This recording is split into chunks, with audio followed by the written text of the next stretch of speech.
Theo sat across from his mother at the table in her tiny dining room, eating canned tuna sandwiches on thin sliced white bread, watching her face as she tried to grasp what he'd been telling her.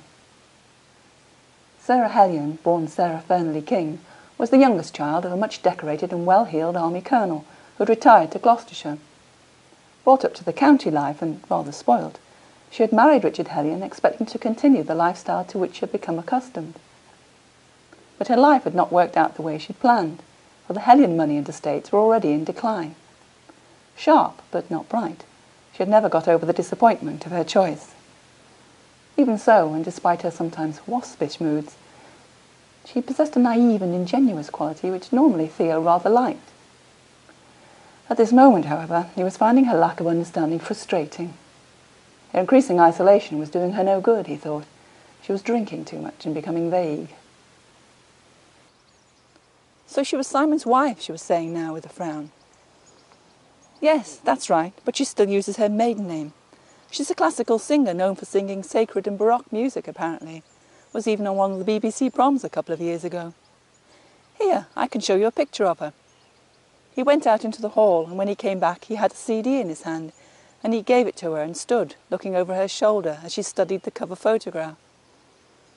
See, only wears her hair up like that for concerts as far as I can tell.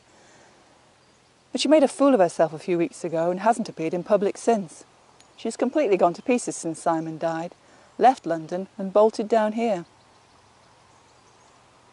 Her nose isn't quite straight, is it? Sarah said a little disdainfully.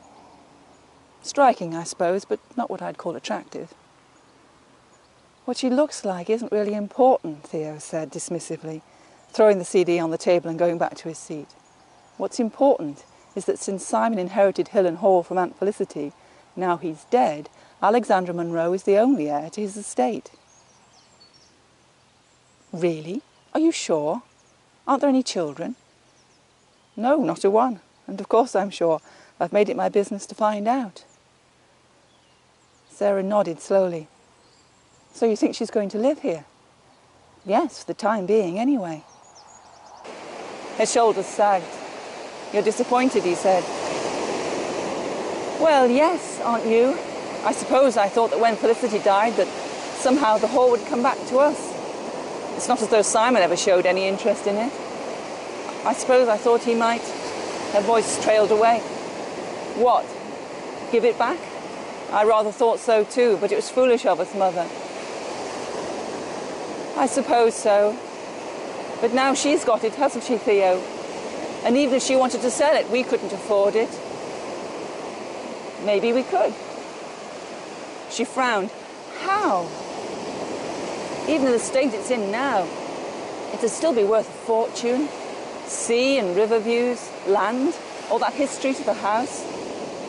Have you seen the prices houses like that go for around here, Theo? Don't think I haven't looked. I don't have any money, and you spend yours like water. She leaned forward and stared into his face as if willing him to contradict her. Theo shrugged, a smile playing across his lips. I might have the means, he said. There are all sorts of ways to pay for something. I suspect, in her case, there may be something she wants more than money.